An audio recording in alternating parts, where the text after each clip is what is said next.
السلام عليكم ورحمة الله.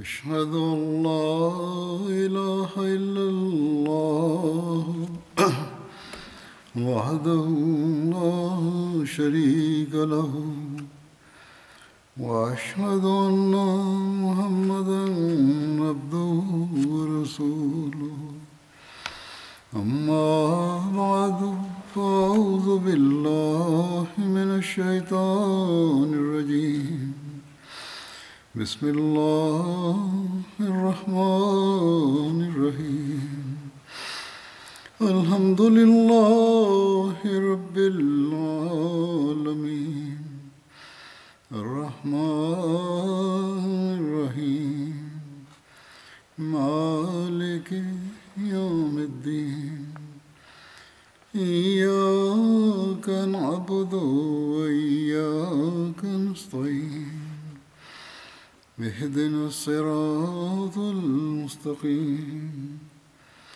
صراط الذين أنعمت عليهم غير المغضوب عليهم ولا الضالين.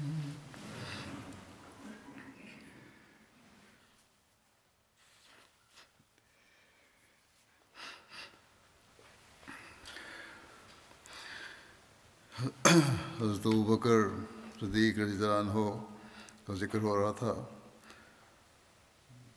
गुज़श्ता से पहले खुतबे में. इसमें जिक्र हुआ था. Dans l'avant-dernier sermon, j'évoquais Abu Bakr as-Siddiq radhiyallahu anhu. लालच में हज़रत सल्लल्लाहु अलैहि वसल्लम को पकड़ने की नीयत से निकला था. Je mentionnais Suraka qui, appâté par la prime, était sorti pour tenter de capturer le saint prophète Mohammed bin lui. Mais quand le décret de Dieu a entravé son intention, il a demandé à l'envoyé d'Allah, sallallahu alayhi wa sallam, de lui accorder sa protection quand il sera au pouvoir. Et il a demandé au saint prophète Mohammed lui de consigner cela en écrit.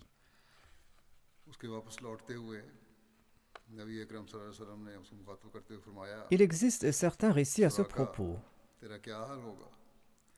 Selon un récit, quand Suraka était sur le point de partir, l'envoyé d'Allah sallallahu alayhi wa sallam, lui a dit: Ô Suraka, comment te sentiras-tu lorsque tu porteras les bracelets d'or de Khosroès au poignet? Étonné, Suraka s'est retourné et a demandé Khosroès bin Hormuz. Le saint prophète lui a dit: oui, le même Khosroès bin Hormuz. Au cours du califat de Omar, les bracelets de Khosroès, sa couronne et sa ceinture ont été apportés à Médine. Et le calife Omar a fait venir Suraka et il lui a dit: lève tes mains, et il lui a fait porter les bracelets. Et il a dit: annonce, toutes les louanges appartiennent à Allah qui a pris ces deux bracelets de Khosroès et nous les a offerts.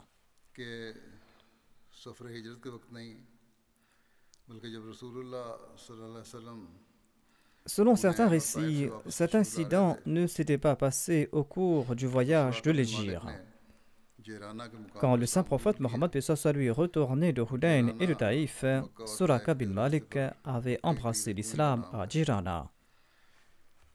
Jirana est un puits qui est proche de la Mecque. C'est un puits qui se trouve sur la route menant de Taïf à la Mecque. Là-bas, le saint prophète lui a dit à Suraka: comment te sentiras-tu lorsque tu vas porter les bracelets de Khosroès?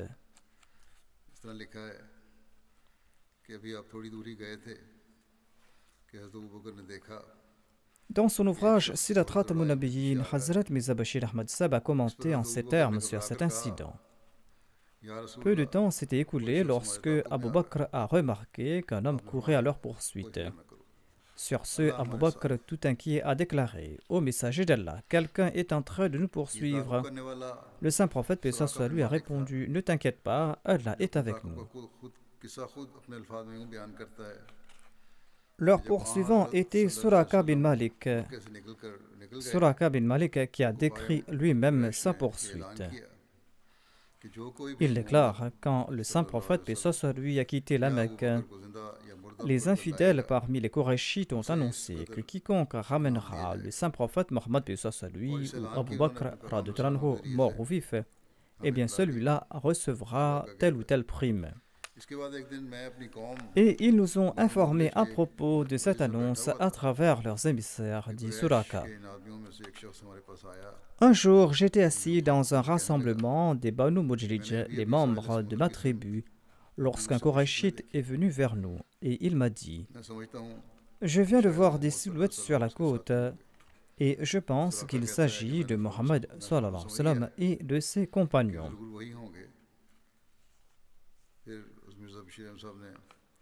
Suraka déclare que j'ai compris que c'était bien lui. Ensuite, Hazrat Mirza Bashir Ahmad Sahib a présenté le récit de la poursuite de Suraka, le fait que les présages étaient contre ses souhaits et que son cheval s'était enlisé. Ce sont des faits que j'ai déjà présentés. En tout cas, Suraka déclare: toute cette épreuve m'a amené à croire que l'étoile de cet homme est prospère et qu'à la fin, le saint prophète Mohammed paix soit sur lui sera victorieux.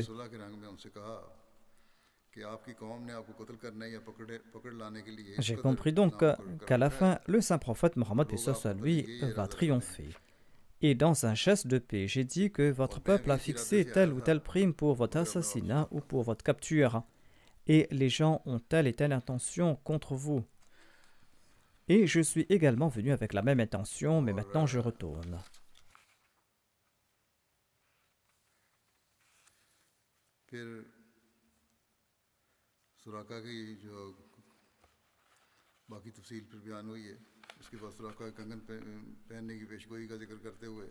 Ensuite, en évoquant la prophétie sur Suraka et sur les bracelets, Hazrat Mirza Bashir Ahmad Sahib a déclaré: lorsque Suraka était sur le point de partir, le saint prophète Mohammed paix soit sur lui lui a dit: comment te sentiras-tu lorsque tu vas porter les bracelets de Khosroès à tes poignets?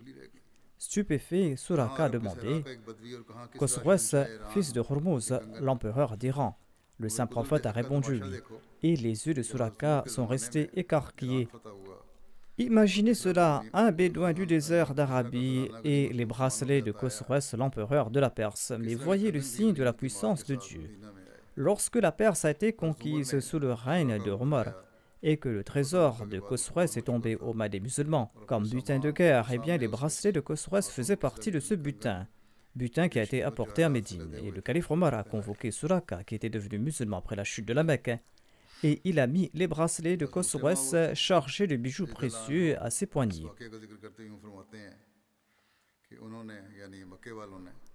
Hazrat Muslim Maud relate ceci à propos de cet incident. Les Mécois avaient annoncé que quiconque capturera le saint prophète Mohammed paix soit sur lui ou Abu Bakr mort ou vif et qui les ramènera recevra une récompense de 100 chameaux. L'annonce fut faite parmi les tribus des environs de la Mecque. Tenté par la prime, Suraka bin Malik, un chef bédouin, s'est lancé à la poursuite des fuyards et il les a aperçus finalement sur la route de Médine. Il a vu 2 chameaux montés et il était certain qu'ils portaient le saint prophète Mohammed paix soit sur lui et Abu Bakr. Sur ce, il a éperonné son cheval. Ensuite, Hazrat Muslim Maud a présenté la suite du récit. Le fait que le cheval de Suraka s'était enlisé et le fait qu'il avait tiré un augure. Il ajoute, Suraka raconte: le saint prophète paix soit sur lui allait dignement sur sa chamelle et il ne m'a pas regardé en se tournant vers l'arrière. Mais Abu Bakr, quant à lui, regardait sans cesse en arrière, craignant évidemment pour la sécurité du saint prophète Mohammed paix soit sur lui.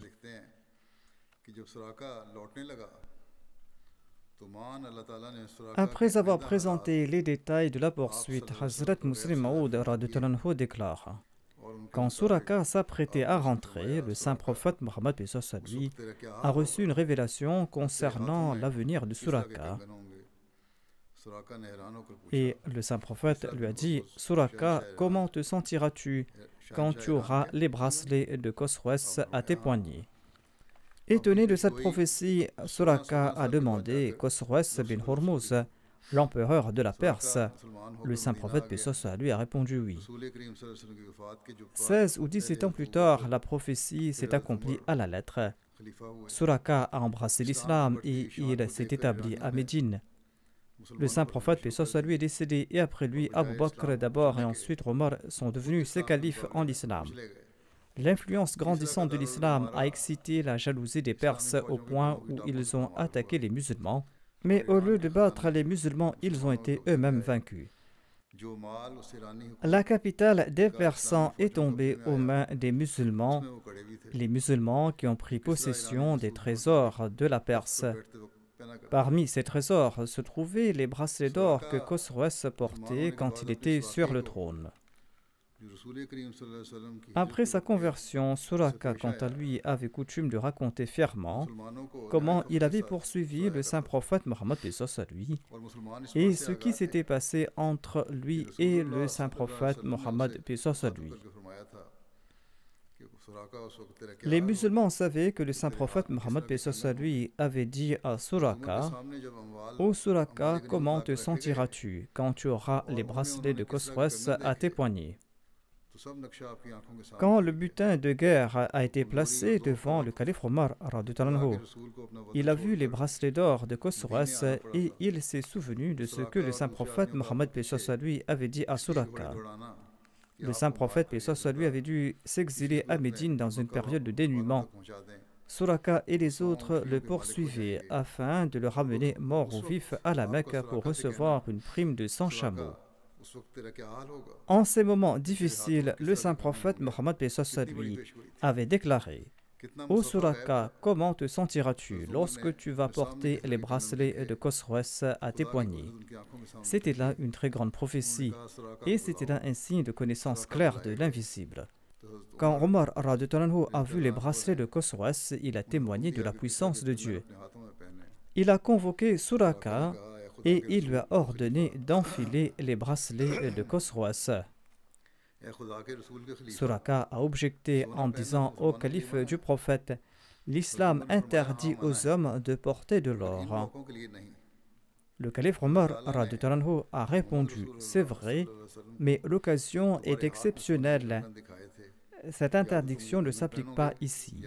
Allah avait informé le saint prophète Mohammed lui que les bracelets d'or de Khosroès seraient un jour à tes poignets. Tu dois soit les porter maintenant, sinon tu seras passible de punition. Suraka avait objecté par déférence pour l'enseignement de l'islam, sinon il était aussi désireux que tout autre de donner la preuve de l'accomplissement de la prophétie du saint prophète paix soit sur lui. Il a enfilé les bracelets et c'est ainsi que les musulmans ont vu de leurs yeux la prophétie s'accomplir. Lorsque Suraka rebroussait chemin, en cours de route, il a rencontré une caravane envoyée par les Korachites à la recherche du saint prophète Mohammed lui. Les membres de cette caravane ont interrogé Suraka à propos du saint prophète paix soit sur lui. Suraka n'a rien dévoilé à propos du saint prophète paix soit sur lui et il leur a parlé d'une telle manière que les poursuivants sont retournés sur leurs pas.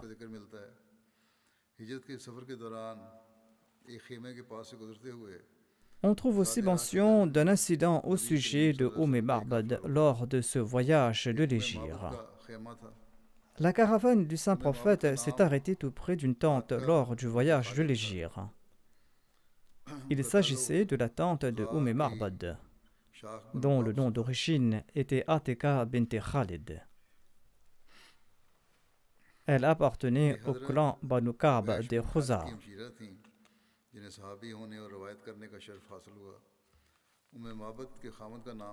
Elle était aussi la sœur de Hubeish bin Khalid, qui était un compagnon du saint prophète, paix soit sur lui, et qui était aussi un narrateur de hadith. Le mari de Marbad se nommait Abu Marbad, et on dit qu'il avait aussi rapporté des hadiths du saint prophète Mohammed, paix soit sur lui. Il est mort du vivant de l'envoyé d'Allah, sallallahu alayhi wa sallam. On ne connaît pas le nom d'origine d'Abu Marbad. La tente Marbad était à Qudayd, à Namout, tout près de la Mecque, à quelques kilomètres au sud de Rabik. Il se trouvait là-bas le sanctuaire de la célèbre idole Manat que les habitants de Médine adoraient. Marbad était une femme courageuse et forte. Elle était assise dans la cour de sa tente et nourrissait et abeurait ceux qui passaient par là. L'envoyé d'Allah, sallallahu alayhi wa sallam, et ses compagnons ont voulu lui acheter de la viande et des dattes, mais elle n'avait rien à leur vendre. À l'époque, les membres de la tribu Marbad étaient dans le besoin et ils étaient frappés de famine. Marbad a répondu: si nous avions quelque chose à offrir, nous ne vous l'aurions pas caché.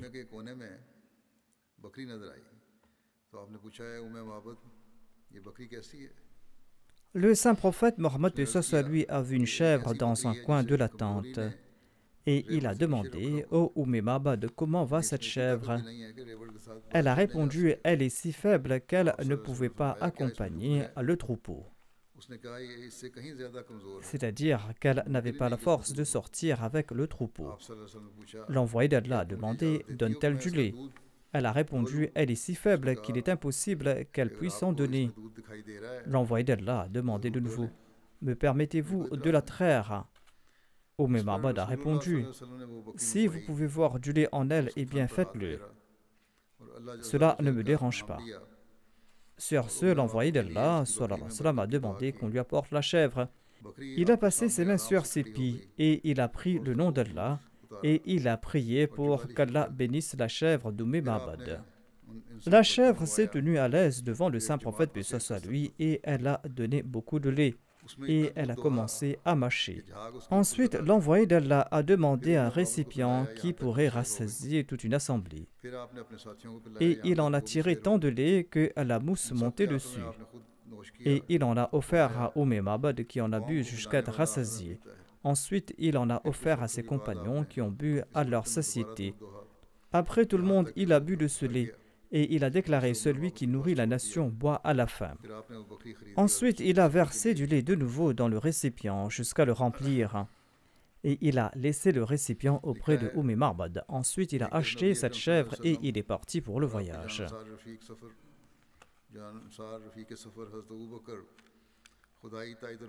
D'une part, le saint prophète, paix soit sur lui, et son compagnon dévoué Abu Bakr voyageaient sous l'aide d'Allah, comme s'ils étaient en présence des anges gardiens.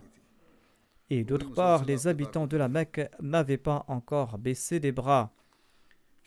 Ils ne cessaient de le poursuivre.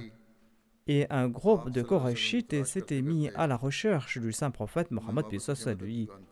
Et ils sont arrivés tout près de la tente de Marbad. Dès qu'ils sont descendus de leur monture, ils ont commencé à poser des questions sur le saint prophète Mohammed, paix soit sur lui.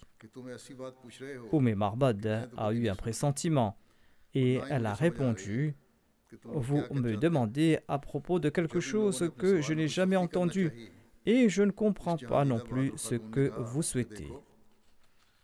Les Korachites ont voulu la presser, mais cette brave femme a déclaré: si vous ne partez pas de là, je vais appeler les membres de ma tribu.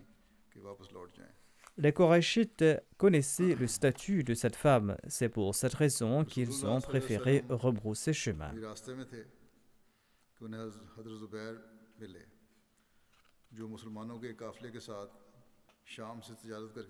En cours de route, l'envoyé d'Allah, sallallahu alayhi wa sallam, a rencontré Zubair qui revenait de la Syrie avec une caravane de musulmans. Zubair a offert au saint prophète Mohammed, paix soit sur lui, et à Abu Bakr des vêtements de couleur blanc. Hazrat Mirza Bashir Ahmad Sahib évoque cette rencontre en ces termes. En cours de route, l'envoyé d'Allah sallallahu alayhi wa sallam, a rencontré Zubair bin al-Awwam. Zubair qui retournait à la Mecque avec un petit groupe de musulmans après des affaires en Syrie. Zubair a offert un ensemble de vêtements blancs au saint prophète sallallahu alayhi wa sallam et un autre à Abu Bakr radhiyallahu anhu. Et il a déclaré: après mon retour à la Mecque, moi aussi je vais venir vous rejoindre bientôt à Médine.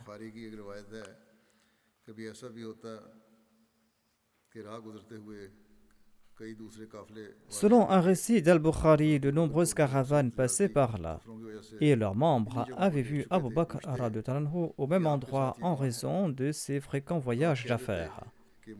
Et ils demandaient à Abu Bakr qui l'accompagnait. Et Abu Bakr radhiyallahu anhu répondait tout simplement qu'il s'agit de mon guide. Il disait que Hadha rajulu yahdini sabil. Il s'agit de celui qui me montre la voie. Et les gens pensaient qu'il s'agissait d'un guide et que Abu Bakr signifiait par là qu'il s'agissait de son guide. Hazrat Mirza Bashir Ahmad Sahib dit à ce propos: étant un homme d'affaires, Abu Bakr radhiyallahu anhu parcourait cette route en permanence et la plupart des gens le reconnaissaient. Mais il ne connaissait pas le saint prophète Mohammed p.s.a. lui.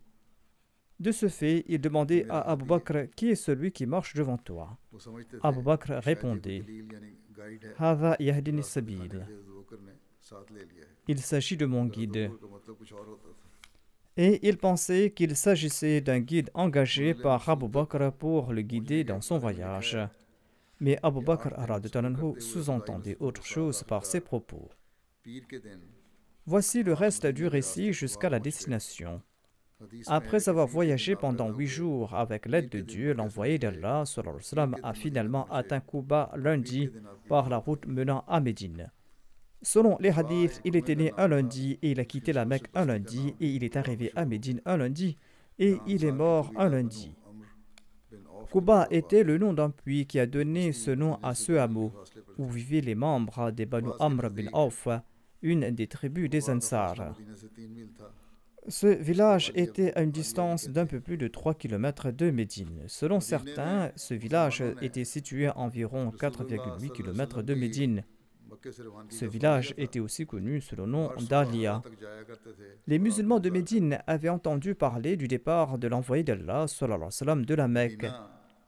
Tous les matins, ils se rendaient à la Harra pour l'attendre. Médine est située entre deux Harra. La Harra est une terre noire rocheuse. À l'est de Médine se trouve la Harra Wakim, également connue sous le nom de la Harra Banu Khurayza. Et la Harra al-Wabra est située à 5 km à l'ouest de Médine. Les Médinois restaient là-bas jusqu'à ce que la chaleur de l'après-midi les contraignait de retourner. Ainsi donc, ils partaient le matin, attendaient et revenaient l'après-midi. Un jour, ils sont retournés à Médine après une longue attente. Une fois chez eux, un juif a escaladé l'un des séphores pour quelque travail. Et il a vu le messager d'Allah sallallahu alayhi wa sallam et ses compagnons vêtus de vêtements blancs. Le mirage s'écartait de leur personne et le juif ne pouvait se contrôler et il a lancé à haute voix: ô peuple d'Arabie, voici votre chef, le chef que vous attendiez.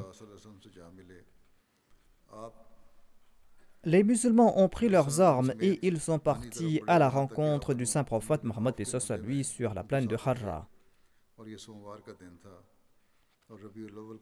Le saint prophète Mohammed p.s.a. lui s'est tourné vers la droite avec eux jusqu'à ce qu'il atteigne avec eux le quartier des Banu Amr bin Auf. C'était un lundi au cours du mois Rabiul Awwal. Abu Bakr radhiyallahu anhu s'est levé pour les gens et l'envoyé d'Allah sallallahu alayhi wa sallam était assis tranquillement. Ceux des Ansar qui ne connaissaient pas le saint prophète p.s.a. lui venaient à la rencontre d'Abu Bakr pour le saluer. Quand le soleil a commencé à tomber sur l'envoyé d'Allah, sallallahu alayhi wa sallam, Abu Bakr s'est avancé et il a fait de l'ombre pour le saint prophète paix soit lui avec son manteau. C'est là que les gens ont reconnu qu'il s'agissait en fait du saint prophète paix soit lui. Le saint prophète a séjourné plus de 10 jours dans le quartier des Banu Amr bin Auf, ou 14 nuits selon un récit d'Al-Bukhari. Et il a fondé la mosquée dont les assises reposaient sur la taqwa. Et l'envoyé d'Allah sallallahu alayhi wa sallam y a prié. Bukhari की रिवायत के मुताबिक रसूल करीम सल्लल्लाहु अलैहि वसल्लम ने 10 से ज़ायद रातें कबा में क़याम फरमाया। Selon ce récit d'Al-Bukhari, l'envoyé d'Allah sallallahu alayhi wa sallam, a séjourné plus de 10 nuits à Quba. Selon un autre récit, le saint prophète paix soit sur lui a demeuré chez les Banu Amr bin Auf, c'est-à-dire à Quba, du lundi au jeudi. Soit il y est resté 4 jours. Il est parti pour Médine le vendredi. Selon un autre récit, il a passé 22 nuits à Quba.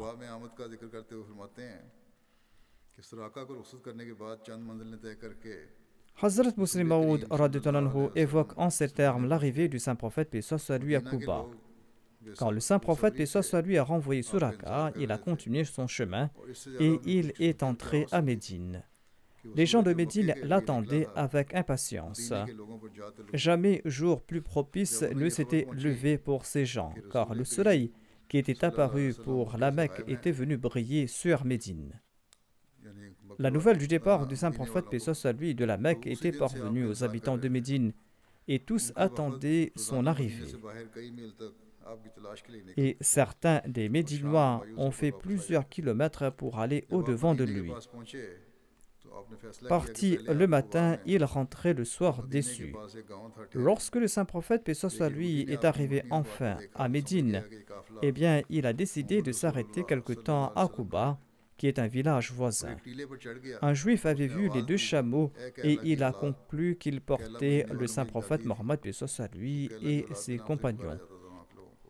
Il est monté sur une hauteur et il a crié au fils de Qayla. Qayla était une vieille femme de Médine et on disait des habitants de Médine qu'ils étaient les enfants de Qayla. Le juif a déclaré: celui que vous attendez est venu.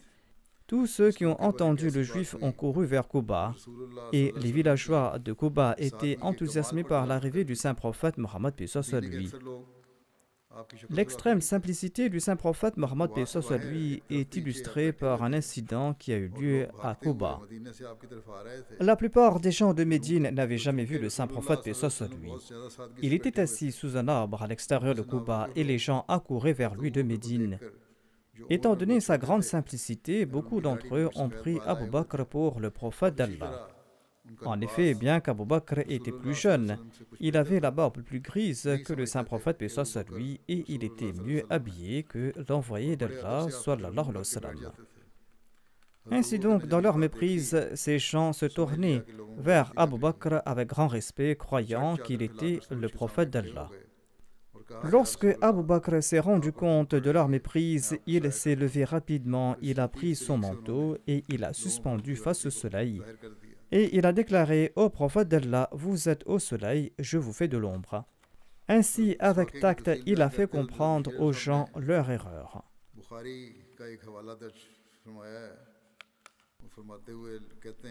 Hazrat Mirza Bashir Ahmad Sahib a commenté sur cet incident en citant un récit d'Al-Bukhari. Il déclare que selon le recueil d'Al-Bukhari, Bara bin Azib a relaté que je n'ai jamais vu les Ansar aussi heureux qu'ils l'étaient à l'arrivée du saint prophète paix soit sur lui à Médine. Tirmidhi et Ibn Majah rapportent qu'Anas bin Malik a déclaré: quand le saint prophète paix soit sur lui est arrivé, nous avons eu l'impression que Médine était illuminée. Et le jour où le saint prophète est décédé, la ville de Médine n'avait jamais semblé plus sombre. Après avoir rencontré les gens qui étaient venus le recevoir, le saint prophète paix soit sur lui, pour une raison que l'histoire n'a pas enregistrée, n'est pas entré directement dans la ville. Au lieu de cela, il s'est écarté vers la droite et il s'est rendu vers un lieu élevé nommé Quba, qui était situé à une distance de 3 à 4 km de la ville. Diverses familles des Ansar y résidaient, parmi lesquelles les plus distinguées étaient la famille d'Amr bin al-Awf. À l'époque, Kulthum bin al-Hadam était le chef de cette famille. Les Ansar de Quba ont réservé un accueil très chaleureux au saint prophète Mohammed paix soit sur lui. Le saint prophète paix soit sur lui a résidé chez Kulthum bin al-Hadam pendant quelque temps. Les Muhajirines qui étaient déjà à Quba avant l'arrivée du saint prophète paix soit sur lui résidaient dans la maison de Kulthum bin al-Hadam et dans la maison d'autres nobles parmi les Ansar. Et c'est peut-être la raison pour laquelle le saint prophète paix soit sur lui a décidé de s'arrêter d'abord à Quba. En tout cas, la nouvelle de l'arrivée du saint prophète paix soit sur lui s'est répandue dans toute la ville et tous les musulmans ont commencé à se rassembler en troupes à la résidence du saint prophète, paix soit lui, tout joyeux et empli de ferveur. Voici les détails concernant la construction de la mosquée de Quba. Les récits rapportent que lors de son séjour à Quba, le saint prophète, paix soit lui, a également posé les fondations d'une mosquée qui est nommée la mosquée de Quba. Selon le Sahih al-Bukhari, l'envoyé d'Allah est resté dans le quartier des Banu Amr bin Auf pendant plus de 10 nuits et il a posé les assises de cette mosquée qui a été fondée sur la taqwa et dans laquelle le prophète lui-même a prié.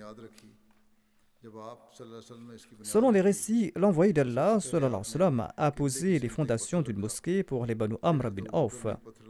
En premier, il a posé une pierre dans la direction de la Mecque. Abu Bakr a apporté une autre pierre et Omar a apporté une pierre et l'a placée à côté de celle d'Abu Bakr. Ensuite, tout le monde a pris part à la construction de cette mosquée. Lors de la construction de la mosquée de Quba, l'envoyé d'Allah a porté une pierre qu'il avait placée sur son abdomen. Elle devait être très lourde, cette pierre. Ensuite, il a déposé cette pierre. Une personne est venue et a voulu la soulever, mais n'a pas pu le faire. Sur ce, le saint prophète lui a ordonné de laisser cette pierre et d'apporter une autre. On dit de la mosquée de Quba qu'elle est celle qui a été fondée sur la taqwa. Mais d'autres récits affirment que c'est la mosquée du saint prophète, paix soit lui, à Médine, qui est la mosquée basée sur la taqwa. Selon la Sirat Halbiya, il n'y a pas de différence entre ces deux affirmations, car chacune de ces deux mosquées était basée sur la taqwa. Ceci est confirmé par Ibn Abbas radhiyallahu anhuma.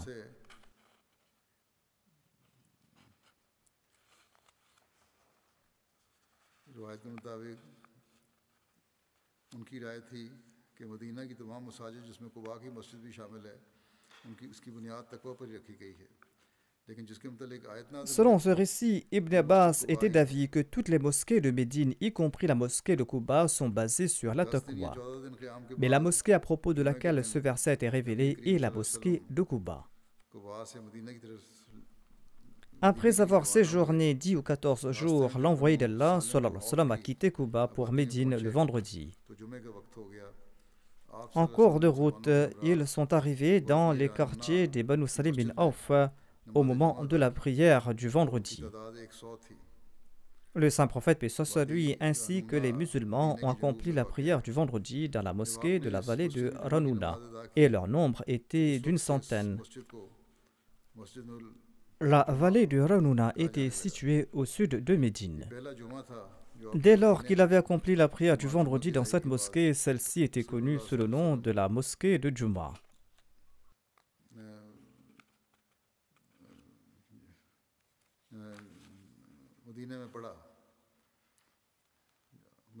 C'était la toute première prière du vendredi accomplie par le saint prophète Mohammed à Médine. Il est possible que cette mosquée ait été construite plus tard, étant donné qu'il avait accompli la prière du vendredi là-bas et qu'on lui a donné ce nom.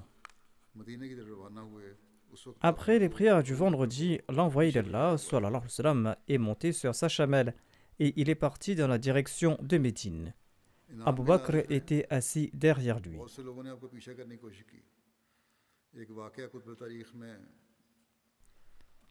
Appâtés par la prime, beaucoup de gens ont tenté de poursuivre le saint prophète Mohammed paix soit lui. Les recueils d'histoire relatent l'incident qui suit. Buraida bin Husayb relate ceci. Il a déclaré que lorsque les Qurayshites ont fixé une récompense de 100 chameaux pour celui qui pourra capturer le saint prophète paix soit lui, mort ou vif, eh bien, j'ai été tenté par la prime, dit Buraida, et je suis sorti avec 70 hommes de parmi les Banu Saham. Et j'ai rencontré l'envoyé d'Allah, sallallahu alayhi wa sallam. Il m'a demandé, qui es-tu? J'ai répondu, Buraida. Sur ce, l'envoyé d'Allah, paix soit lui, s'est tourné vers Abu Bakr et il a déclaré, ô Abu Bakr, notre situation s'est améliorée. Ensuite, il m'a demandé, à quelle tribu appartiens-tu? J'ai répondu, à la tribu Aslam. Il m'a répondu, que tu sois en paix. Ensuite, il m'a demandé qui sont tes ancêtres. J'ai répondu les Banu Saham. Il a dit: ô Abu Bakr, tu as décroché le lot. Ensuite, Bouraïda a demandé au saint prophète Mohammed, paix soit lui, qui êtes-vous? L'envoyé d'Allah, paix soit lui, a répondu: je suis Mohammed bin Abdillah, le messager d'Allah. Sur ce, Bouraïda a déclaré: je témoigne que nul n'est digne d'adoration sauf Allah et que Mohammed est son serviteur et son messager.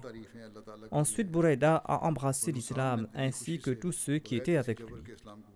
Bouraïda a déclaré: toutes les louanges sont dues à Allah.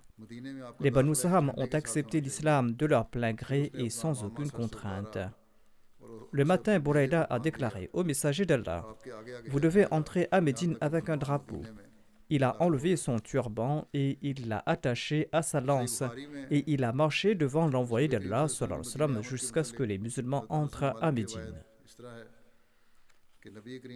Le Sahih al-Bukhari présente le récit d'Anas bin Malik sur l'arrivée du saint prophète Mohammed lui à Médine. Il déclare: l'envoyé d'Allah est venu à Médine et il est parti chez les Banu Amr bin Auf dans les hauteurs de Médine. L'envoyé d'Allah, paix soit lui, a séjourné chez eux pendant 14 nuits. Ensuite, il a convoqué les Banu Najjar. Ils sont venus portant leurs épées.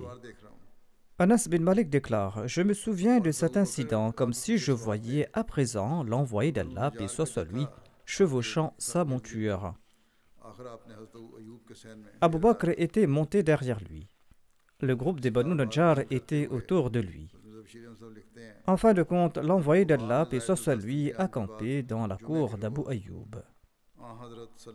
Hazrat Mirza Bashir Ahmad Sahib écrit à ce propos: après un séjour de plus de 10 jours à Quba, le vendredi, le prophète d'Allah, paix soit lui, est parti pour la ville. Un grand groupe de parmi les Ansar et des Muhajirin l'accompagnait. L'envoyé d'Allah était sur une chamelle et Abu Bakr était derrière lui. Lentement mais sûrement, la caravane avançait vers la ville.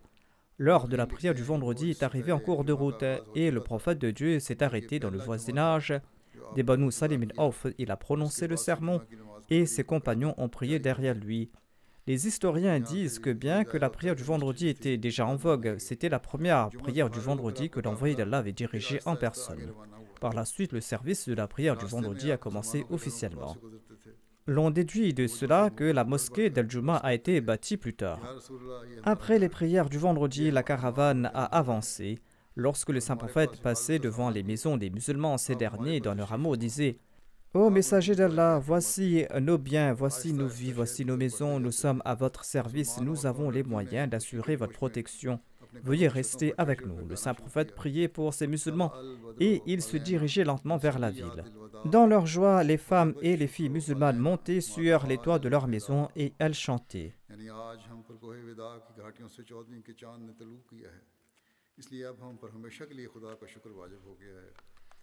La lune de la 14e nuit s'est levée sur nous derrière la vallée d'Al-Wida. Aussi longtemps que quelqu'un nous appelle à Dieu, il nous incombe de remercier Dieu.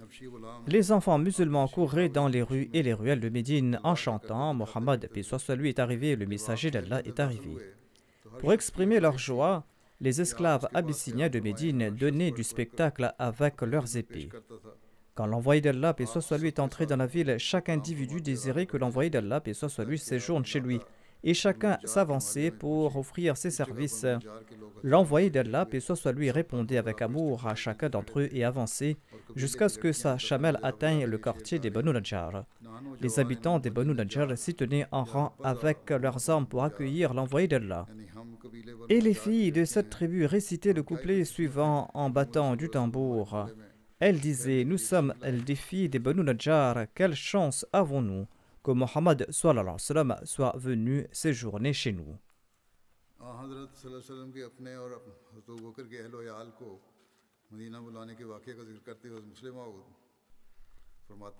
Hazrat Muslim Maud présente les récits des démarches entreprises par le saint prophète Mohammed paix soit lui pour faire venir sa famille et celle d'Abu Bakr à Médine. Il déclare peu de temps après son arrivée à Médine, le prophète d'Allah a envoyé à la Mecque Zayd, son esclave affranchi, pour ramener sa famille. Étant donné que les Mécois étaient quelque peu inquiets de cette migration soudaine, ils ont mis fin à leur persécution pendant quelque temps. Et en raison de cette crainte, ils n'ont pas résisté au départ de la famille du saint prophète paix soit sur lui et de celle d'Abu Bakr de la Mecque. Et les membres des familles du saint prophète paix soit sur lui et d'Abu Bakr sont arrivés sains et saufs à Médine. Au cours de cette période, le saint prophète paix soit sur lui a d'abord fondé une mosquée sur le terrain qu'il avait acheté. Il a ensuite construit des maisons pour lui et pour ses compagnons. Après la migration à Médine, Abu Bakr as-Siddiq a logé chez Khubayb bin Asaf à Sunna, qui se trouve à la périphérie de Médine, à environ 3 km de la mosquée du prophète d'Allah. Khubayb appartenait au clan Banu Harith bin Khazraj. Selon un autre récit, Abu Bakr logeait avec Kharija bin Zayd. Selon certains récits, Abu Bakr avait construit à Sunna sa maison ainsi que sa fabrique de textiles qu'il utilisait pour son commerce. Inch'Allah, je mentionnerai d'autres récits à ce propos à l'avenir.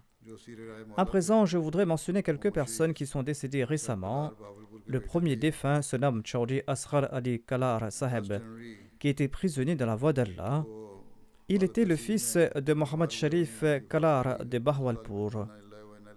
Le défunt était tombé malade en captivité le 10 janvier dernier et il est décédé à l'hôpital. Inna lillahi wa inna ilayhi raji'un. En ce sens, il est compté parmi les martyrs. Selon les informations, une déposition a été faite contre le défunt le 24 septembre 2021 au poste de police de Baghdad al-Jadid à Bahawalpur sous l'article C295 pour blasphème. Ils accusent à tort et à travers les Ahmadis de blasphème. Ainsi donc, il a été poursuivi sous cet article et il a été arrêté le 26 septembre. Il était à la prison de Bahawalpur après son arrestation. Étant donné qu'il vomissait du sang et étant donné ses problèmes de santé en prison, le défunt a été transféré à l'hôpital de Bahawalpur le 4 janvier 2022 où il suivait un traitement. Et il est décédé le 10 janvier avant la prière d'Al-Fajr alors qu'il était en captivité. Inna lillahi wa inna ilayhi raji'un. Au moment de sa mort, le défunt avait 70 ans. La demande de libération sous caution du défunt a été déposée au tribunal et la date de l'audition était le 8 janvier, mais la police n'avait pas porté le dossier, suite à quoi le juge a donné la date du 11 janvier. Mais le défunt s'est présenté à son Seigneur avant le verdict. Il est resté en prison 3 mois et 15 jours. Le défunt avait embrassé l'Ahmadiyya tout jeune en 1971 après son BEPC. Il était le seul Ahmadi de sa famille. Et après avoir embrassé l'Ahmadiyya, il a dû faire face à l'opposition des membres de sa famille, mais il est resté inébranlable. Il a obtenu sa maîtrise en mathématiques du FC College. Ayant embrassé l'Ahmadiyya durant ses études, ses parents avaient mis soin à leur soutien financier et ils ont déclaré qu'ils l'aideront de nouveau financièrement lorsqu'il va abandonner l'Ahmadiyya. Malgré cela, le défunt est resté inébranlable et il a continué à couvrir ses frais d'études en donnant des cours particuliers aux enfants. Cependant, le père du défunt a mis fin à son opposition plus tard, étant impressionné par la constance et par la piété de son fils. Et de son vivant, son père lui avait légué sa part de l'héritage, de peur qu'il soit privé de l'héritage après son décès. Son père a fait preuve de bonté à son égard. Par la grâce d'Allah, le défunt était moussi et il avait légué 1/8 de ses biens dans le fonds d'Al-Wasiya. Il participait pleinement dans les fonds financiers de la Jamaat et il complétait ses cotisations à l'annonce de la nouvelle année et il avait un grand amour pour le califat. L'hospitalité et le respect du défunt à l'égard des Waqf Zindagi et des invités du centre étaient exemplaires. Il offrait toujours sa voiture pour les tournées de la Jamaat. Il avait une grande passion pour la Darwa et il était un prédicateur persévérant et courageux. Par son intermédiaire, nombre de personnes ont pu se joindre à l'Ahmadiyya Outre le jeûne et ses solats, le défunt accomplissait régulièrement la prière de Tahajjud. Il était bienveillant envers les pauvres et il servait l'humanité. Malgré leur opposition, il aidait financièrement et moralement tous les membres de sa famille. Il souhaitait ardemment tomber en martyr, un souhait que Dieu a ainsi exaucé. L'épouse du défunt déclare que lors de la rencontre à la prison, le défunt a mentionné qu'il avait reçu le message de paix de la part d'Allah à 3 reprises. Dans un autre rêve, il avait vu que sa dépouille sortait de la prison. Le défunt a servi en tant que Nazim Ansarullah, en tant que Zaimi Allah de la ville de Bahawalpur, en tant que secrétaire d'Awatilillah, en tant que secrétaire Waqf Jadid, en tant que secrétaire Islah Ishad du district. Il servait aussi comme qazi du district au moment de son décès.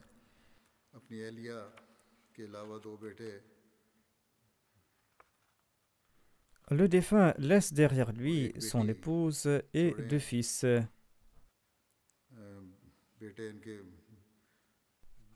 Il laisse aussi derrière lui une fille.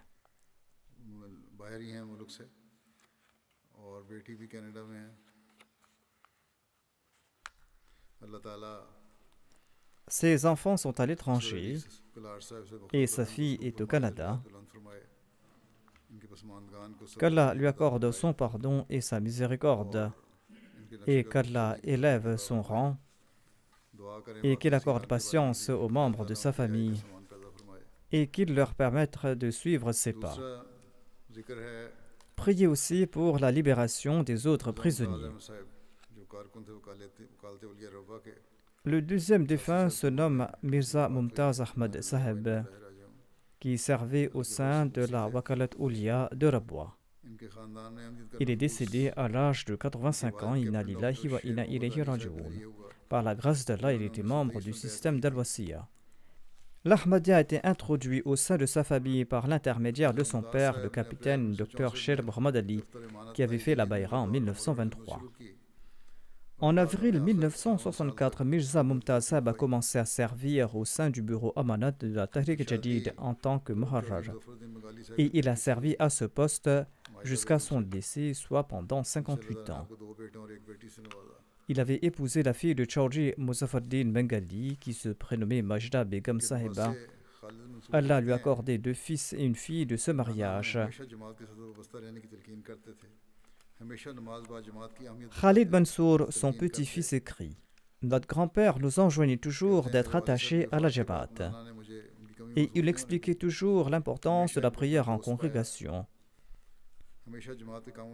Après le décès de mon père, mon grand-père a toujours comblé ce manque. Et il était tel un ami pour moi. Et il a toujours servi la Jamaat. Il était un ami exemplaire, un père exemplaire et un travailleur exemplaire de la communauté. Il aimait tout le monde et il était gentil envers tout le monde. Il était très ponctuel et il a enseigné aussi l'importance de la ponctualité. » Sayyid Nasir Saheb, qui travaillait avec lui, a déclaré « J'ai travaillé avec le défunt pendant une très longue période. Il était très rigoureux dans son travail et une fois qu'il avait terminé son travail, il aidait également les autres. » Luqman Saqib Saheb, qui est missionnaire, écrit à son sujet « En dépit de sa santé fragile, le défunt s'acquittait de ses tâches avec diligence et de manière remarquable. Et jusqu'au dernier moment, sa mémoire était parfaite. Il était capable de dire dans quel dossier et dans quel fichier se trouvaient des informations concernant telle ou telle affaire vieille depuis plusieurs années. Il appréciait les blagues polies et il en prenait plaisir à les écouter, mais il ne parlait pas sans raison et ne bavardait pas en vain. Une fois ses tâches accomplies au bureau, lorsqu'il lui restait du temps, il prenait un dossier et il s'asseyait sur sa chaise et il commençait à lire le dossier. Le docteur Sultan Mubashir déclare que le défunt était très humble. En dépit d'être un cadre supérieur, il attendait son tour à l'hôpital et il ne laissait jamais transparaître qu'il était pressé. Et il était très reconnaissant et il était très patient. Malgré le fait qu'il souffrait depuis longtemps, il n'a jamais fait preuve d'impatience. Il n'avait pas un cercle d'amis très large. Il n'avait pas beaucoup d'amis, donc, mis à part ses collègues de bureau. Je l'ai également souvent trouvé silencieux en compagnie de ses quelques amis. Sa routine était qu'il se rendait du bureau à la maison et de la maison au bureau. Il travaillait beaucoup et il a fait preuve de beaucoup de sincérité et de fidélité. Qu'Allah lui accorde son pardon et sa miséricorde et qu'il permette également à ses enfants de perpétuer ses bonnes œuvres. Le prochain défunt se nomme Dr Abdul Khalik, qui était un colonel à la retraite et qui a servi en tant qu'ancien administrateur de l'hôpital Fazl Omar. Il est décédé ces derniers jours à l'âge de 97 ans. Inna lillahi wa inna ilayhi raji'un. Par la grâce d'Allah, il était membre du système d'Al-Wasiya. L'Ahmadiyya a été introduit au sein de sa famille par l'intermédiaire de son père, Mia Mohamed Alim, qui avait fait la Bayra en 1919. Le docteur Abdul Khalik, quant à lui, a fait sa Bayra en 1938. Il a relaté ceci à propos de sa Bayra. Il déclare que notre père a commandé le journal Al-Fazal à la maison et en le lisant, mon attention s'est tournée vers l'Ahmadiyya. Et en 1938, nous étions 3 frères et sœurs à avoir fait la Bayra. Ma mère priait et jeûnait régulièrement. Et peu de temps après notre Bayra, elle a également fait la Bayra. Il ajoute que je me suis rendu pour la première fois à Qadian en 1939 lors de la Jalsa Salana du Jubilé. Et par la suite, j'ai eu l'occasion de me rendre à Qadian à plusieurs reprises. Son épouse est décédée en 1987. Le défunt a 2 fils et 2 filles. Un de ses fils est le docteur Abdul Bari, qui est l'amir de la Jamaat d'Islamabad. En 1974, lorsque le gouvernement de Bhutto a promulgué l'infamante loi déclarant les Ahmadis de non-musulmans, le défunt a démissionné de son poste d'employé de l'État et il a commencé à servir au sein du projet Nusrat Jahan. Il a été envoyé en 1977 en Sierra Leone, où il a servi l'humanité pendant 3 ans. Ensuite, en 1992, lorsque la compagnie aérienne PIA a commencé à desservir Tashkent, le défunt a saisi cette opportunité pour demander l'autorisation de servir de manière temporaire à Tashkent et dans le reste de l'Ouzbékistan. Le centre a accepté sa requête et il a servi à Samarkand et à Bukhara, accompagné de sa sœur cadette. Durant cette période, il a servi l'humanité de manière désintéressée. Il a pu aussi transmettre le message de l'Ahmadiyya là-bas. En 1994, le 4e calife l'avait nommé administrateur de l'hôpital Fazl Omar à Rabwa, où il a servi jusqu'en juin 2005, soit pendant environ plus de 10 ans. Durant son mandat, de nombreux projets de construction et d'extension ont été complétés à l'hôpital Fazl Omar.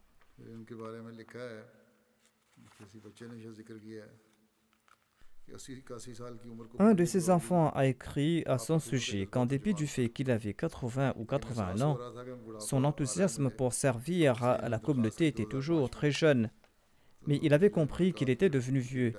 C'est pour cette raison que, suite à une demande qu'il m'avait formulée en 2005, je l'ai autorisé à prendre sa retraite.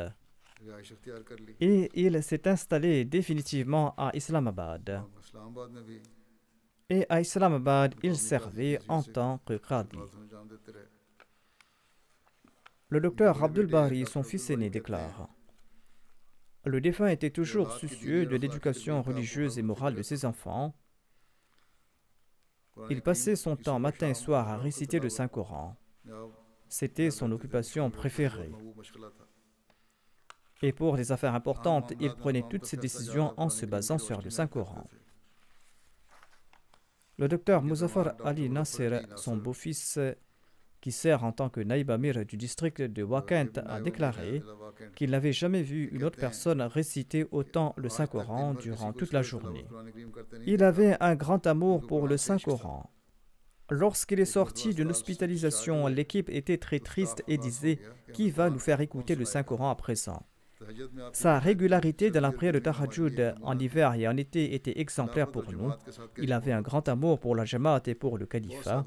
Il menait une vie très simple et il ne se plaignait jamais. Le petit-fils de son frère, Abdus Samad Rizvi, écrit ceci: Le défunt a enduré toutes les souffrances pour l'amour d'Allah et il a renoncé à son propre bonheur. Il ajoute: j'ai eu l'occasion de séjourner plusieurs fois dans sa maison à Rabwa et il m'a permis de connaître le Dieu vivant. Ses prières de Tahajjud étaient uniques. Le respect et l'amour pour le califat étaient ancrés en sa personne et ceci a contribué à notre bonne éducation.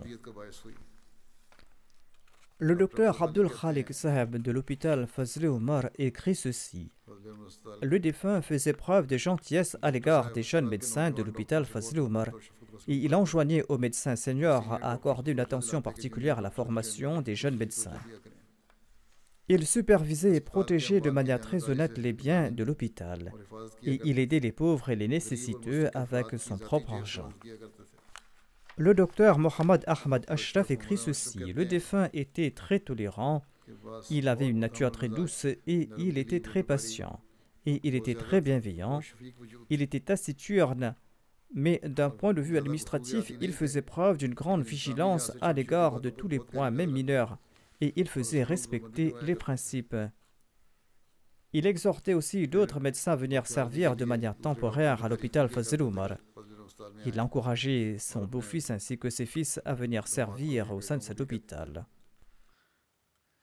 Qu'Allah accorde son pardon et sa miséricorde aux défunts et qu'il permette à sa descendance de perpétuer ses bonnes œuvres.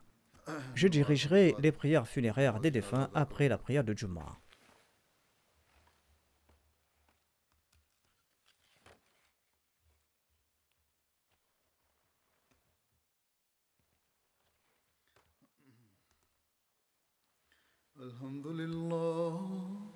الحمد لله نحمده ونستعينه ونستغفره ونؤمن به ونتوكل عليه ونعوذ بالله من شرور أنفسنا ومن سيئات أعمالنا من يهده الله فلا مضل له ومن يضلل فلا هادي له ونشهد أن لا إله إلا الله ونشهد أن محمدا عبده ورسوله عباد الله رحمكم الله إن الله يأمر بالعدل والإحسان وإيتاء ذي القربى